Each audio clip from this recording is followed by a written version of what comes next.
All right, I would like to call to order the Redevelopment Commission meeting for the City of Lawrence for Thursday, July 8th, 2021. And we do have a quorum present.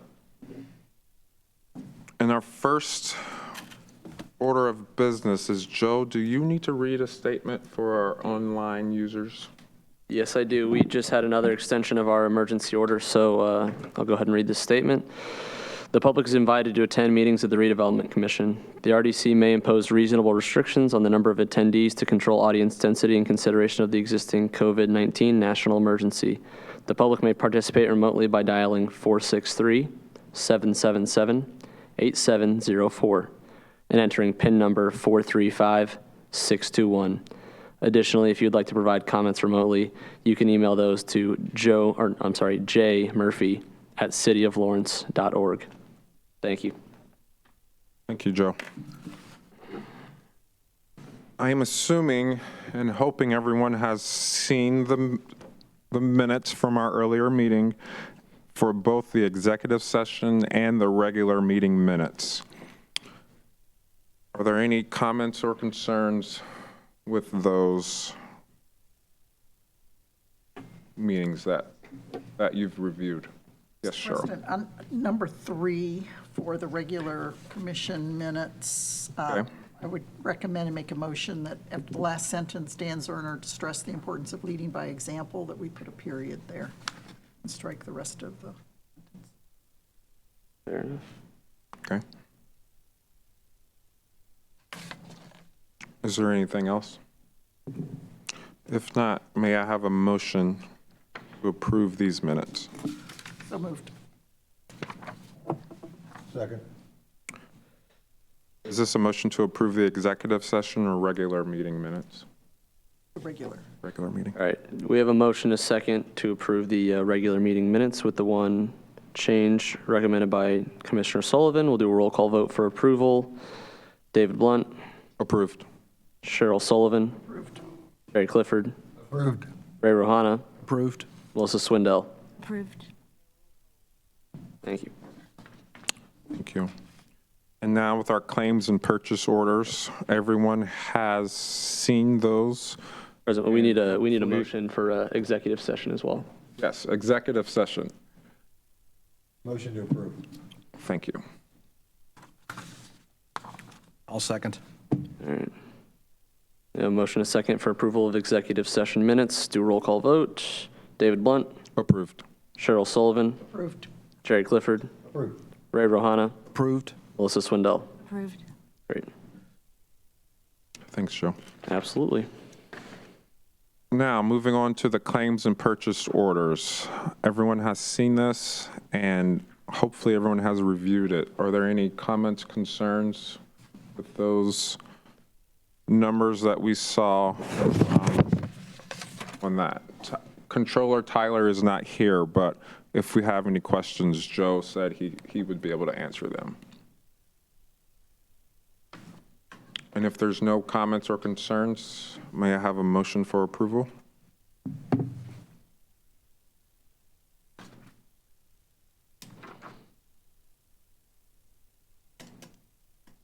I'll make a motion to approve.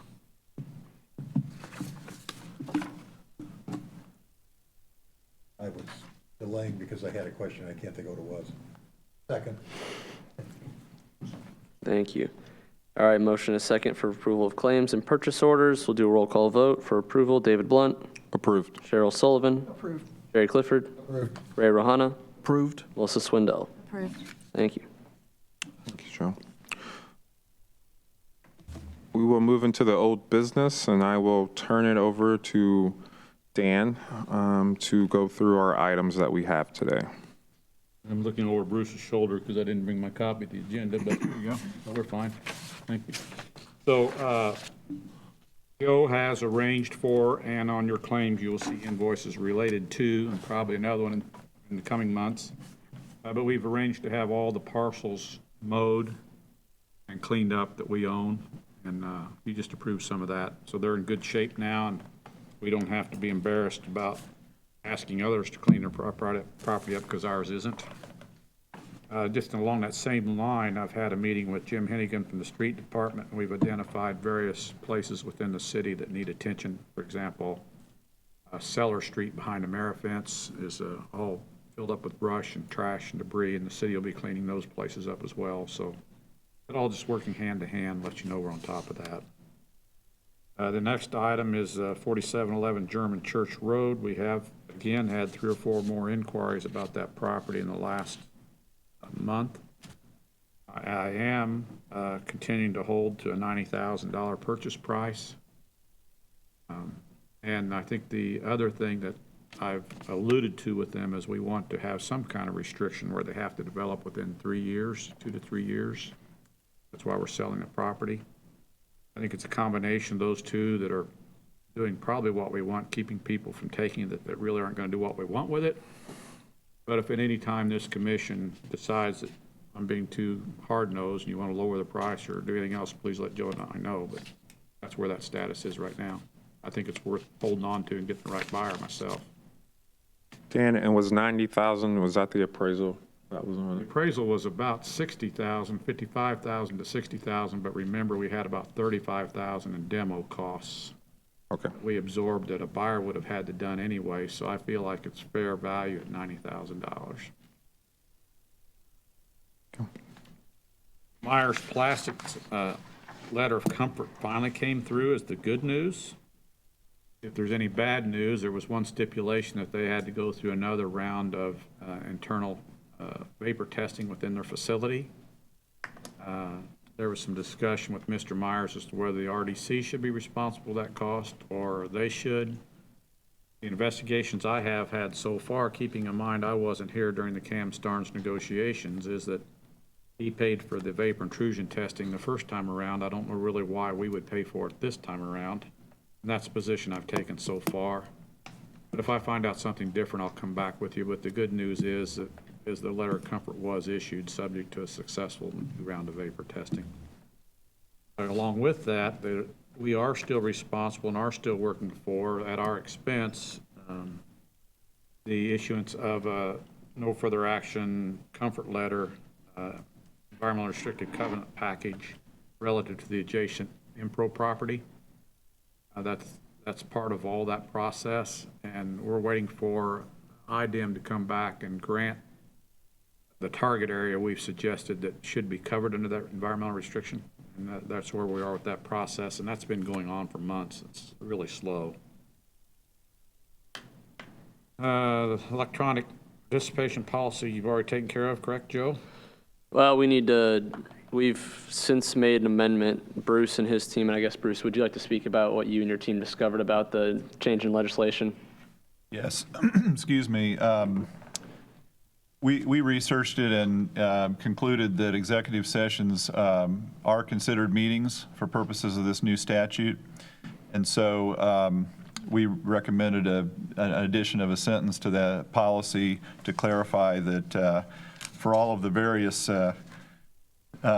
requirements in here, the percentage meetings and all of that, that the executive sessions do count as meetings for that purpose. And again, thanks Cheryl Sullivan for raising the issue at the last meeting. And I believe the revised policy has added that sentence in the second to last paragraph of 3.0.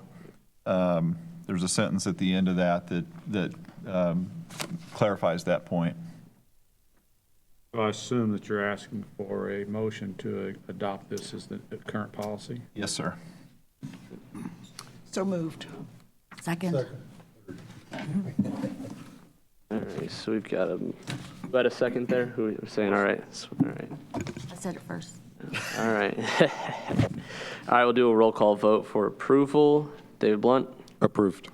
Cheryl Sullivan, Approved. Jared Clifford, Approved. Ray Rohana, Approved. Melissa Swindell. Approved. Thank you.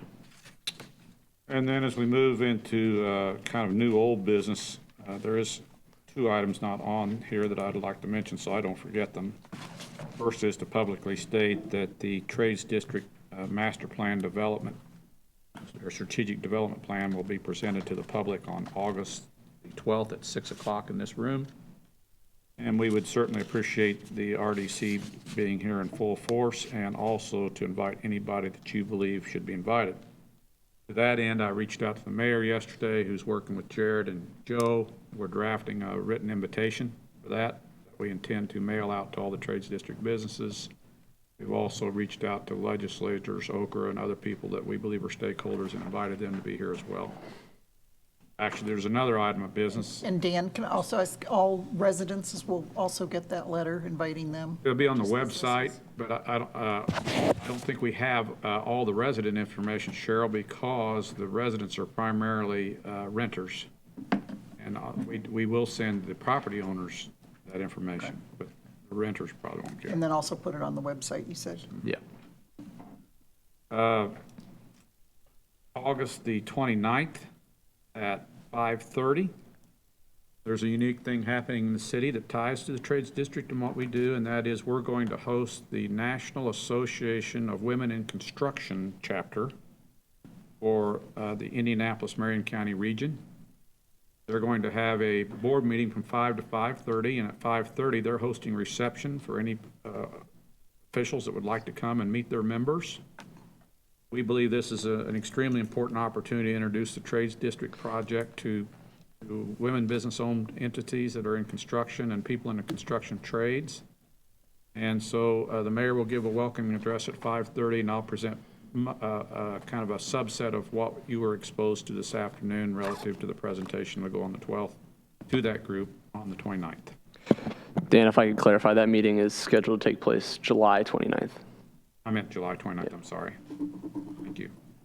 So the point is that any of you are welcome to attend that reception, and as far as I'm concerned, you don't need to feel obligated to stay for the presentation, since you're going to see it 2 or 3 times, but if you would like to come and meet those people, I think it would show good faith to the city. Additionally,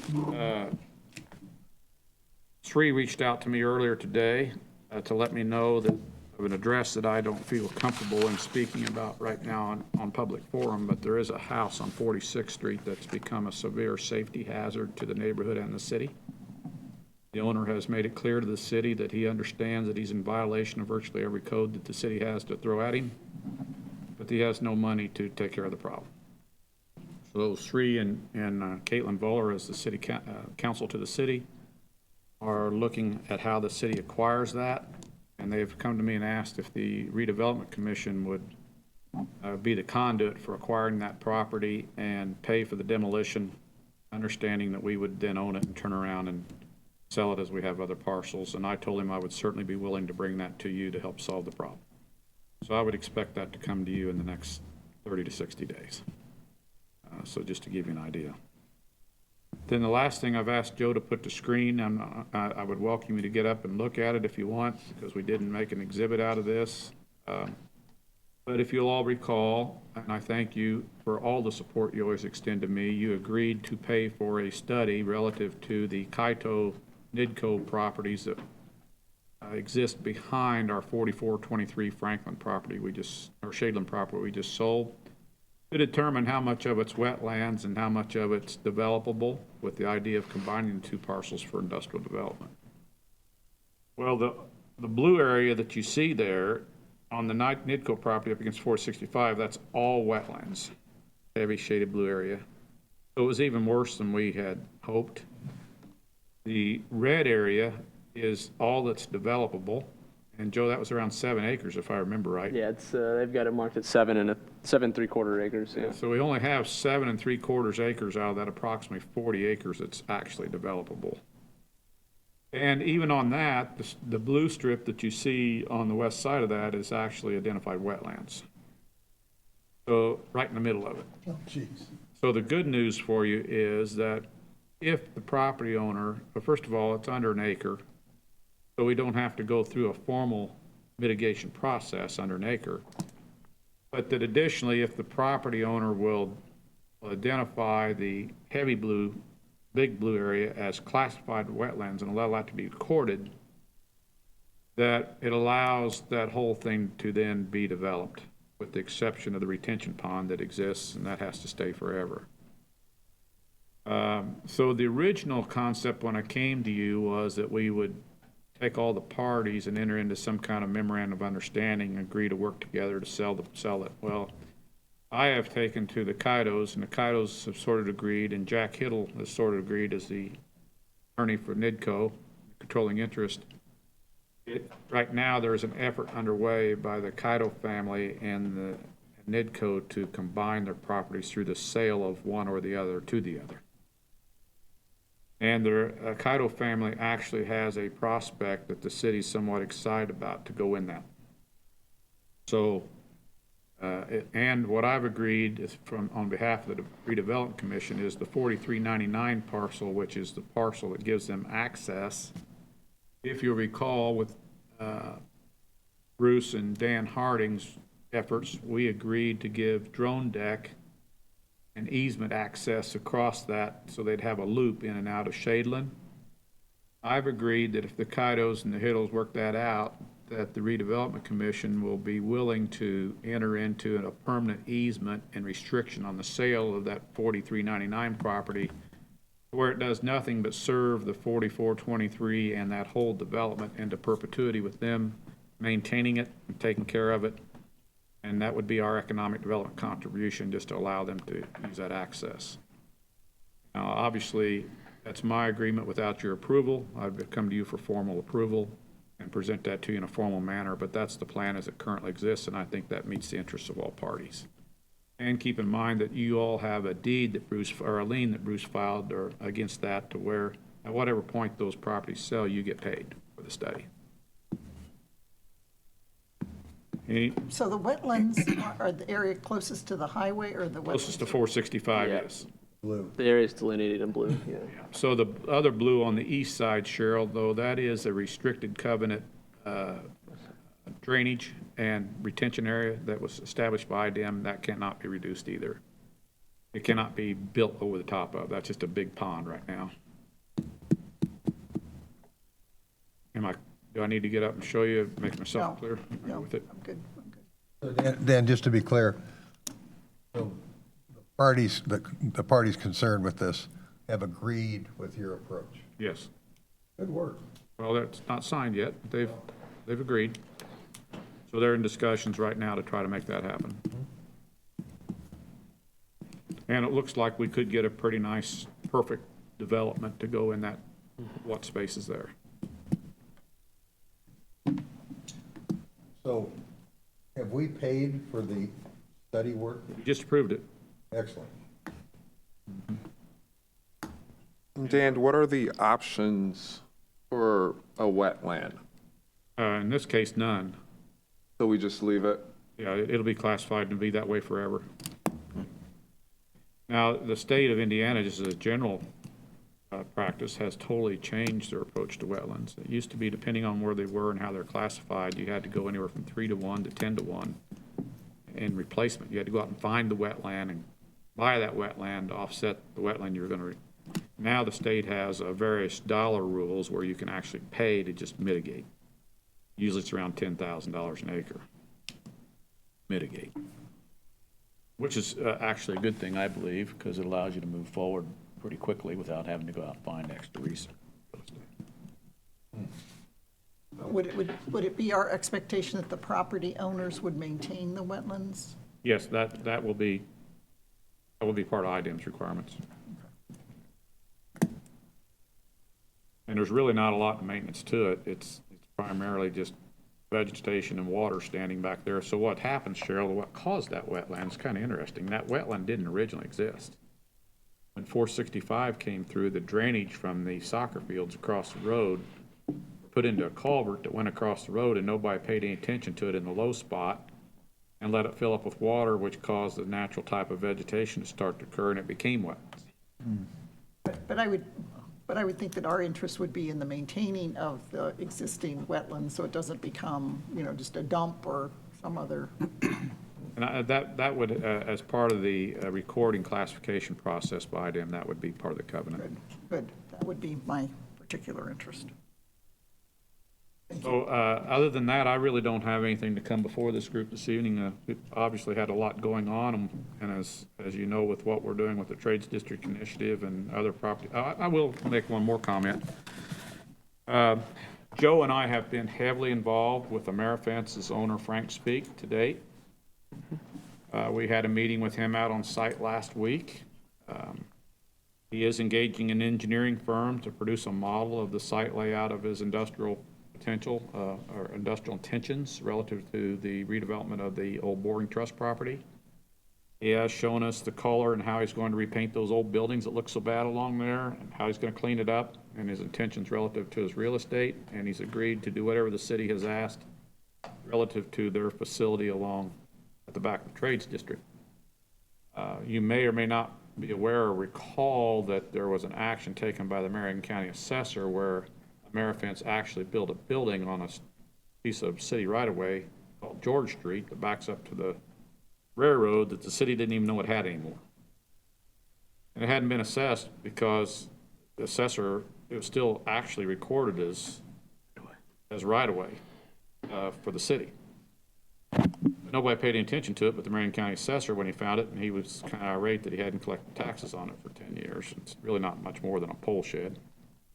But it's all infested with weeds and everything else around it. Well, that whole thing has turned into sort of a catalyst that helps us have Frank's attention on another bunch of, and he has been more than amenable to help us, and he also wanted Joe and me to go out of our way to express to you how much your contribution of the $31,000 you spent today towards tearing that old house down has helped him with his redevelopment plans. And I believe he will be a good partner as we move forward. But that whole thing is going to get cleaned up as we move through 2021 and into 2022. And I think it'll start to be a much better presence as we go forward. I don't have anything else for the group, and I sure appreciate all the time you've spent and invested today and the audience that you've given us and the guidance.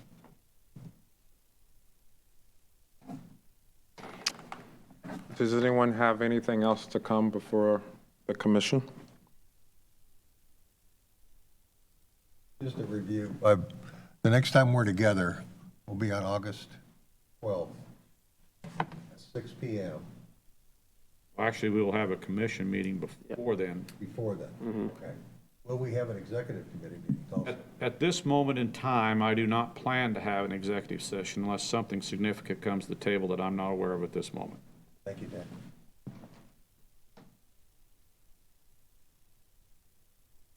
All right, well, if there's nothing else to come before us today, may I have a motion to adjourn this meeting? So moved. Second. All right, we have a motion and a second for adjournment. We'll do a roll call vote. David Blunt, Approved. Cheryl Sullivan, Approved.